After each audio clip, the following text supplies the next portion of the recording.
and welcome. I'm Melinda Akinlami. Tonight, Nigeria Labour Congress occupies MTN headquarters and the office of the Environmental Board in Abuja over alleged anti-labour practices. Activities paralyzed in Benue State hospitals as doctors withdraw services from the facilities.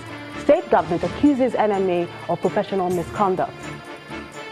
About a month after 2 Nigerians were killed in South Africa, another has been shot in the country. And protests erupt across cities in Russia as pro-opposition groups ask President Vladimir Putin to resign. On business news tonight, Securities and Exchange Commission plans to tackle investment hurdles in the capital market as Nigeria marks first edition of World Investors Week. On sports news tonight, Nigeria's Super Eagles clinch a Russia 2018 FIFA World Cup slot with a 1-0 win over Zambia in Uyo.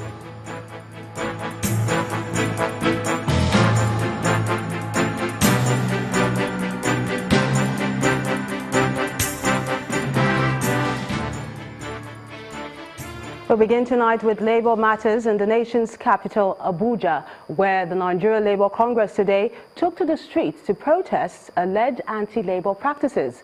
The NLC led by the President, Ayuba Waba, occupied the corporate headquarters of MTN Nigeria and the Environmental Protection Board in Abuja. The NLC leadership has accused the management of the companies of subjecting workers to slave labour.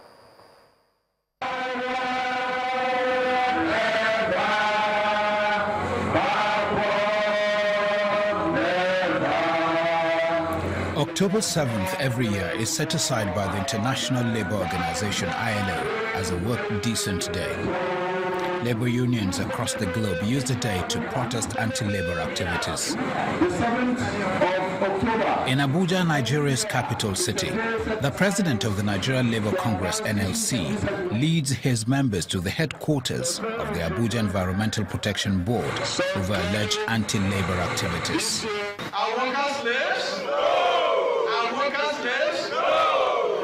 Human beings are the same before the law, and therefore we must respect human rights and human dignity. The condition of those workers are conditions akin to precarious work situation, and therefore we are saying that this agency and government must bring this to an end. The labour unionist also threatened to reoccupy the agency in November because no staff of the agency is on ground to address the workers' union. Give them 1 month's notice to put all those issues into perspective, or we'll be here and occupy this place. Yes. Workers must work in dignity. Yes. Workers are not slaves. Workers are human beings. Workers have rights as all other citizens. They have a right to maternity leave. They have a right to occupational health and safety. They have a right to work in decency. This is the global trend, and therefore this is what we demand. Next, the protesting workers moved to the corporate headquarters of the telecommunications giant, MTN. Every 3 months, the workers are disengaged and new people are employed. In fact, all of them are casuals because they don't want to pay benefits, they don't want to pay gratuity, and those workers have continued to work. Even if you work for 20 years, every 3 months your contract must be reviewed. This is not what we call decent work, and therefore it's precarious work. We are here to support those workers and also to demand that what is not working elsewhere around the globe must not find itself here. You know what he said? And we also try to iron out and clarify some of the things that were mentioned.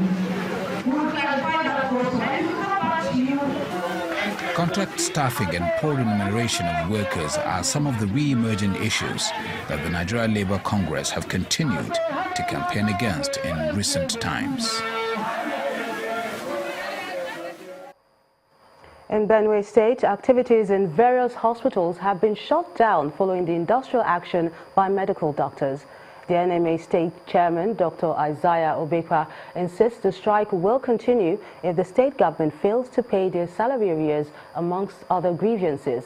But the state government has accused the union of engaging in professional misconduct by declaring a total strike and forcing consultants out of the hospitals.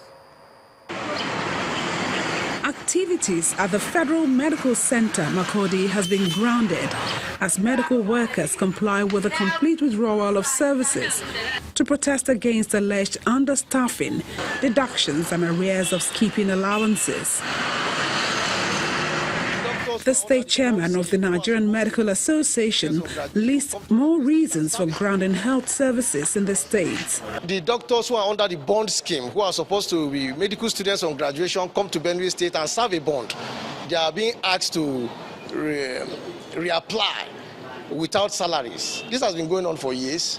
Even the doctors who are full-time doctors working with the general hospitals have not received salaries for 7 months. Truth is, a hungry doctor cannot make correct diagnosis. Even the general hospital located in the North Bank axis of Makurdi metropolis is under lock and key. The chief medical director of the Federal Medical Center blames the enemy for inciting industrial disharmony without justification. The issues in contention, as raised by Benue NMA, are issues ARG and Johesu had gone on strike and engaged the federal government positively. In this circumstance, you have a situation in which there is no local dispute, but NMA is coming to declare a strike. So I strongly believe that the strike, especially as it affects FMC Makurdi, is indefensible and ill-motivated. And she's being flagged. On the issue of understaffing, the state government insists it has 95 medical doctors in public hospitals in the state against the enemy's claim of just 50, adding that all skipping allowances have been paid up to date except for the arrears the administration inherited. Their grievances recently is that the arrears of skipping should be paid to them. This is a situation where all other workers are yet to be paid the month of, I don't know whether they pay much, that we are in arrears of real salary. You asked for skipping, the state government paid you skipping. Now that everything is cleared and they should come to work, they are asking for arrears of skipping. The Benue State government is appealing to the striking doctors to shelve their action in the interest of those seeking health services in public hospitals in the state.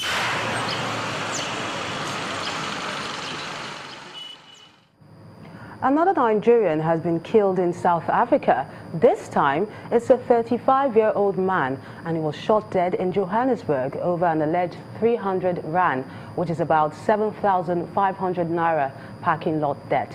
The incident, which occurred this morning, followed an altercation over the said debt, during which time the suspect fetched a gun and shot the deceased. According to the president of the Nigerian Union South Africa, Mr. Adetola Olubanjo, the suspect has been arrested and a case has been opened at the Japis Town Police Station. 2 Nigerians were reported killed last month at Springs Town near Johannesburg and in KwaZulu-Natal province in South Africa. The Special Assistant to the President on Foreign Affairs and Diaspora, Mrs. Abike Dabiri Erewa, says no fewer than 116 Nigerians have been killed in South Africa through extrajudicial means in the last 2 years. I'm being joined by the President of the Nigerian Union in South Africa, Mr. Adetola Olubanjo. Thank you so much for joining us.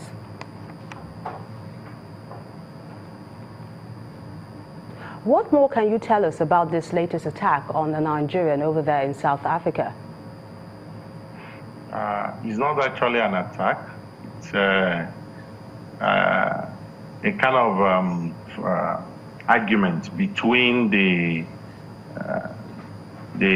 ugly incident actually happened at the early hours of today between the son of the owner of the parking lot that the Nigerians used to park their cars.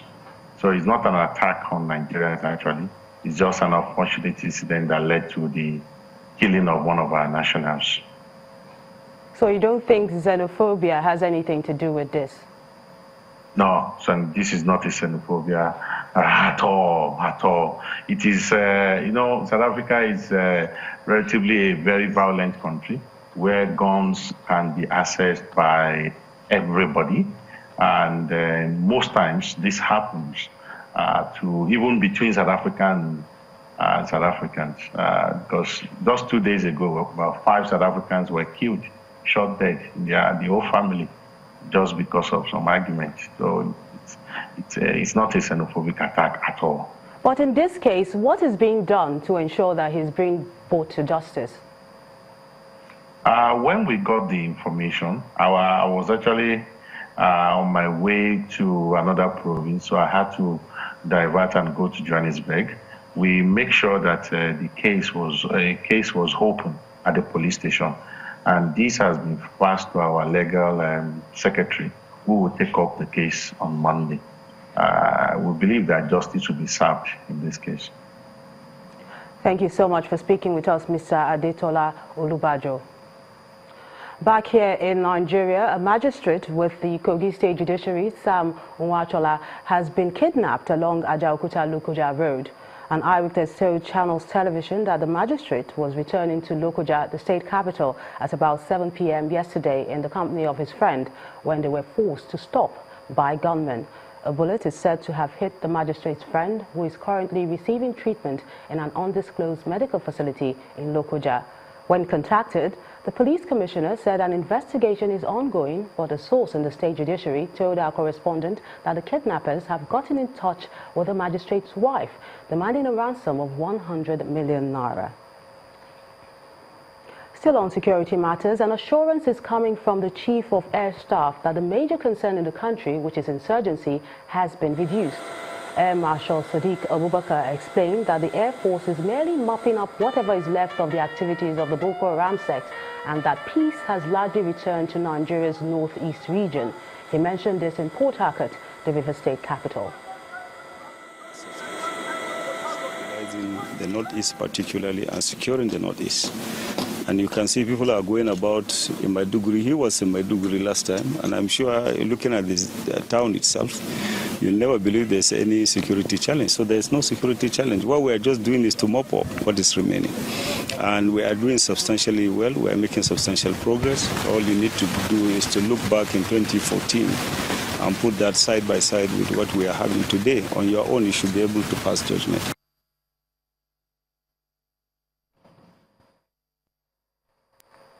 In part 2, after the break, National Orientation Agency and the German Embassy in Nigeria seek credible governorship elections in November the 18th exercise.